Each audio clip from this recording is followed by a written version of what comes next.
ஆப்கி அதாலத்ல team India opening batsman Shikhar Dhawan மீது உள்ள குற்றச்சாட்டு. இவர் புதிய புதிய ஹாபீஸை கற்றுக்கொள்கிறார். உங்களோட ஒரு வீடியோ ரொம்பவே வைரலா போய்கிட்டு இருக்கு. ரன்பீர் சிங் உங்களுக்கு டான்ஸ் ஸ்டெப்ஸ் கத்து கொடுக்கறாரு இந்த கலீபலி பாட்டுக்காக. கரெக்ட்? கலீபலி, ஆமா சார். நான் அதை மக்களுக்கு காட்ட விரும்புறேன். நீங்க அதில் எப்படி ஸ்டெப்ஸ் போட்டிருக்கீங்கிறதுக்கு. Can we have the video please?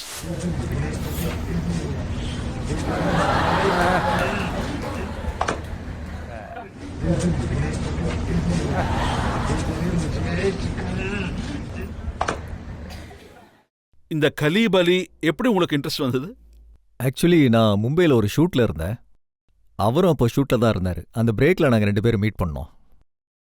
என்ன சொல்கிறது, அவருக்கு என்னோட இந்த தைஃபை ரொம்ப பிடிச்சிருந்தது. நானும் உங்ககிட்ட நிறைய விஷயம் கற்றுக்கணும்னு சொன்னேன். அதனால் அவர் எனக்கு இந்த ஸ்டெப்பு கற்றுக் கொடுத்தாரு. ஸோ எனக்கு டான்ஸ் ரொம்ப பிடிக்கும். பஞ்சாபி டான்ஸ் ரொம்ப நல்லா ஆடுவேன், பஞ்சாபி பாட்டுக்கு. ஸோ நான் ரூமில் இருக்கும்போது மியூசிக் போட்டு டான்ஸ் ஆடுவேன். விராட் கோலி ஐபேடில் நிறைய பஞ்சாபி பாட்டை ஏற்றி விட்டுருக்கீங்க. இல்லை, நான் போடல. அவருக்கு ஜென்ரலாகவே பஞ்சாபி சாங் ரொம்ப பிடிக்கும். இப்போ டெல்லிக்காரங்களை பார்த்தீங்கன்னா அவங்க பஞ்சாபி பேக்ரவுண்ட்லேருந்து வந்திருந்தாங்கன்னா கண்டிப்பாக அது அவங்களுக்கு பிடிக்கும். அண்ட் விராட்டுக்கும் பஞ்சாபி சாங்னா ரொம்ப பிடிக்கும். பஞ்சாபி டான்ஸ் பிடிக்கும். வாய்ப்பு கிடைக்கும் போது அவர் பண்ணுவார். அப்போ ட்ரெஸ்ஸிங் ரூமில் பஞ்சாபி பாட்டு தான் அதிகமாக ஓடுமா? ஆமாம், ஹிந்தியும் ஓடும், பஞ்சாபியும் ஓடும், நிறையவே போகும். அப்போ டான்ஸையும் ஷிகர் தவன் தான் ஓப்பன் பண்ணுவாரா? ஆமாம், நான் டான்ஸ் ஆடுவேன். கொஞ்சம் கூட கூச்சப்பட மாட்டேன். எங்கே வேணாலும் இறங்கி ஆடுவேன். அப்படின்னா இங்கேயும் டான்ஸ் பண்ணிடுறீங்களா? இங்கே பண்ணி காட்டணுமா?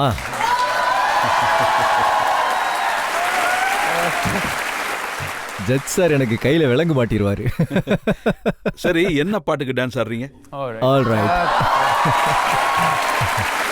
எல்லாரும் ஒரு முடிவோட தான் வந்திருப்பாங்க போல. எந்த பஞ்சாபி சாங் போட்டாலும் பரவாயில்லை. கலாயா ப்ளே பண்ண? இல்ல, வேண்டாம் வேண்டாம். நான் பார்க்கறதுக்கு அவ்வளோ ஒன்றும் கியூட்டா இருக்க மாட்டேன். இல்ல, கலிபலி. கலிபலி பாட்டா? கலிபலியா? ஆடிடலாம் ஆடிடலாம்.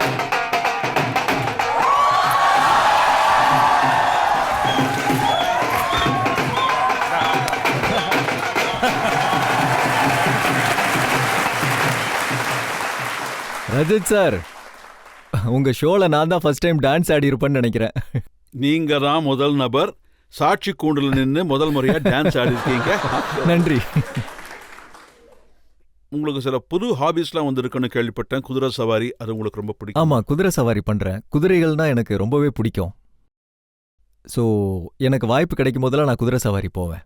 எனக்கு அனிமல்ஸ் கூட இருக்கிறது ரொம்பவே பிடிக்கும். அப்புறம் நான் சில வீடியோஸ் பார்த்தேன், புல்லாங்குழல் ப்ளே பண்ற மாதிரி. ஆமா, புல்லாங்குழல் கத்துக்கிட்டு இருக்கேன். கிளாசிக்கல் மியூசிக் கத்துக்கிட்டு இருக்கேன். அது பெருசா இருந்தாலும் சின்னதா இருந்தாலும் கத்துக்குவேன் நல்லாவே. நீங்க எப்படி வாசிப்பீங்கன்னு இங்க வாசிச்சு காட்டாம எங்களுக்கு எப்படி தெரியும்? அப்போ வாசிச்சிருவோம். Can we have the flute?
அதாவது சார், நான் எங்கே போனாலும் என்னோட ஃப்ளூட் எப்போவும் என் கூட தான் இருக்கும். எப்போவுமே. நான் என்ன சொல்ல விரும்புகிறேன்னா, நீங்கள் ஒரு வகையில் நல்லா படித்தாலும் உங்களோட ஹாபீஸ், உங்களுக்கு பிடிச்ச விஷயத்த நல்லா பண்ணுங்க. எல்லாரும் வேலை பார்க்கணும், வேலையும் ரொம்ப முக்கியம்தான். அதே மாதிரி நமக்கு பிடிச்ச விஷயங்களை செய்கிறதும் ரொம்பவே முக்கியமான விஷயம். அதில் ரொம்ப சந்தோஷம் இருக்கும். அதில் பார்த்தீங்கன்னா உங்களுக்கு அமைதி கிடைக்கும் மனசுக்கு. உங்களோட இன்னொரு ஹாபியை பத்தி நான் கேள்விப்பட்டேன். கவிதைலாம் எழுதுவீங்களாமே? ஆமா, கவிதைகள் ரொம்ப பிடிக்கும். ஆனா வந்து ஆ, ஆ, சொந்தமா எழுதுறதில்ல. ஆனா ஒருவேளை அந்த கவிதைகளை கேட்டா அதை மனசார ஃபீல் பண்ணி அந்த கவிதையை நான் என்ஜாய் பண்ணுவேன். ஃப்ளூட்டு வாசி காட்டிட்டீங்க, அதே மாதிரி ஒரு கவிதையும் சொல்லிடுங்க. அது ஒன்று உங்களுக்கு 2 கவிதைகள் சொல்றேன். இது டாக்டர் ராகத் டண்டூரியோட கவிதை. இங்க நிறைய யங்ஸ்டர்ஸ் இருக்காங்க. முக்கியமான அவரோட ஒரு கவிதையோட வரி என்னன்னா, जवानियों में जवानी को जो धूल करते हैं, जवानियों में जवानियों में जवानी को जो धूल करते हैं, जो लोग भूल नहीं करते वो भूल करते हैं. அடுத்து இன்னொருத்தரோட கவிதை என்னன்னா, கவிதை வந்து முனாவர் ராணாவோட சாருது. அவரும் மிகப்பெரிய கவிஞர். அவரோட கவிதை என்னன்னா, हम सायादार पेड़ ज़माने के काम आए, हम सायादार पेड़ ज़माने के काम आए, जब सूखने लगे तो जलाने के काम आए.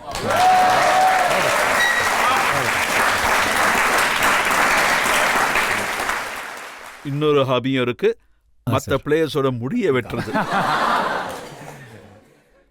உண்மைதான் சார். அதாவது பார்த்தீங்கன்னா 4-5 வருஷத்துக்கு அப்புறம் கிரிக்கெட் முடிஞ்சு போச்சுன்னா வேற வேலை ஏதாவது பார்த்துக்கணும்ல.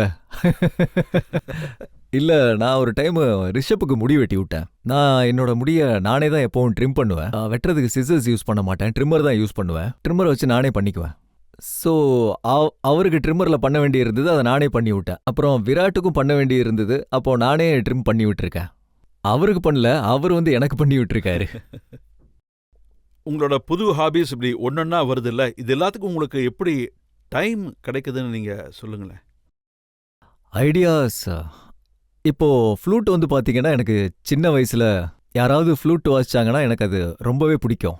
அந்த டைம்ல ரோட்ல வாசிச்சுட்டு வருவாங்கல்ல, அப்படியே வாசிச்சுட்டே அவங்க அப்படி ஆடிக்கிட்டே வருவாங்க. அவங்க மறையிற வரைக்கும் நான் அதை கேட்டுக்கிட்டே இருப்பேன். 2015ல நான் உட்காந்துட்டு இருக்க டைம்ல பசங்கள்லாம் உட்காந்து சும்மா பேசிட்டு இருப்போம்ல, அதுக்கு பதிலாக நம்ம ஏன் ஃப்ளூட் கற்றுக்க கூடாது? நான் ஃப்ளூட் ஆன்லைனில் தான் கற்றுக்கிட்டேன். என் குருநாதரை 2-3 டைம் தான் பார்த்துருக்கேன் லைஃப்பில். ஆனால் ஃப்ளூட் நான் ஆன்லைனில் தான் கற்றுக்கிட்டேன். அதே மாதிரி தான் நான் எனக்கு எப்பெல்லாம் குதிரையை பார்க்குறனோ அப்போ குதிரை ஓட்டணும்னு ஆசை வரும். சின்ன வயசில் வைஷ்ணவ தேவி போயிட்டுருப்போம். அங்கே வந்து குதிரை ஓட்டுறது எனக்கு ரொம்பவே பிடிக்கும். கொஞ்சம் கொஞ்சமாக அந்த ஹாபியும் ஸ்டார்ட் ஆச்சு. அதுக்கப்புறம் காலப்போக்கில் கவிதைகளும் ஸ்டார்ட் ஆச்சு. இந்த மாதிரி தான் சார். உங்களோட புது ஆர்வத்தை நான் பார்த்தேன். சொல்லுங்க சார். பாகிஸ்தான் பிளேயர்ஸை ஃபீல்டில் வச்சு நீங்கள் எதுவும் செய்யறது இல்லை, ஆனால் ட்விட்டரில் அவங்கள வச்சு செய்கிறீங்க, அதையும் நான் பார்த்தேன். கண்டிப்பா. அதாவது ஷாஹித் அஃப்ரிடி அவரோட அந்த ட்வீட்டை பற்றி தானே இப்போ பேசுகிறீங்க. கண்டிப்பா நம்ம நாட்டை பற்றி யாராவது ஏதாவது சொன்னா பார்த்துட்டு சும்மா இருக்க மாட்டோம்ல, நெஞ்ச நிமித்திட்டு நம்ம எல்லாரும் நிற்போம்ல. நமக்கு தெரியும், நம்மளோட பிரைம் மினிஸ்டருக்கு தெரியும் நம்ம நாட்டை எப்படி நடத்தணும்னு, இந்த அரசாங்கத்தை. அதில் எந்த மாற்றமும் இல்லை. ஸோ வெளியால் வந்து நமக்கு அட்வைஸ் பண்ணணும்னு எந்த அவசியமுமே இல்லை. முதல்ல அவங்க வீட்டை பார்க்கணும், அப்புறம் தான் மற்றவங்கள்ட்ட வரணும். ஏதோ சொல்லுவாங்களே, ஏதோ பழமொழி சொல்லுவாங்களே, அவனோட வீடு கண்ணாடியாக இருக்கும்போது அவன் மற்றவங்க வீட்டு கண்ணாடியை உடைப்பானா. ஷாஹித் அஃப்ரிதிக்கு நீங்கள் எந்த கவிதையும் சொல்லலையா? இல்லை, அந்த டைமில் எனக்கு கவிதைகள்லாம் பெருசாக ஞாபகம் இல்லை. இதுக்கப்புறம் எனக்கு தோணுச்சுன்னா கண்டிப்பாக நான் எழுதுவேன் சார். மோடிஜியும் உங்களை பாராட்டியிருக்காரு. அவருடைய ட்வீட் அவர் என்ன சொல்லியிருந்தாருன்னா, மோசமான பந்துகளை நீங்கள் எப்படி மைதானத்திலிருந்து வெளியேற்றுறீங்களோ, எதிரிகளுக்கு நாங்கள் அதே போல் பதிலடி கொடுப்போம். கண்டிப்பா. அண்ட் நான் ரொம்ப கொடுத்து வச்சோன்னு தான் சொல்லணும். நம்மளோட பிரதமர் சார் வந்து என்னோட ட்வீட்டுக்கு அவர் பதில் ட்வீட் பண்ணியிருந்தாரு. எனக்கு உண்மையிலேயே அது ரொம்ப பெருமைக்குரிய விஷயம். இப்போ சமீபத்தில் புல்வாங்கிற இடத்துல நடந்த ஒரு விஷயம். அந்த அட்டாக்ல நிறைய பேர் இறந்துட்டாங்க. அதாவது நம்ம எல்லாரும் as a Indians for sure நம்ம எல்லாரும் அவங்க குடும்பத்தை நினைச்சு ரொம்பவே வருத்தப்பட்டிருக்கோம். அதே மாதிரி அவங்க குறுகிய டைம்ல பதில் சொல்லியிருக்காங்க. அது ரொம்பவே பெருமைக்குரிய ஒரு விஷயம். அதை ப்ரௌட் மூமெண்ட்னு தான் சொல்லணும். And I salute them for doing that. அதாவது we are there, as simple as that. நீங்க ரொம்ப நல்லா சொன்னீங்க. நாம எந்த அளவுக்கு இந்த நாட்டில் பாதுகாப்பை உணர முடியுதுன்னு.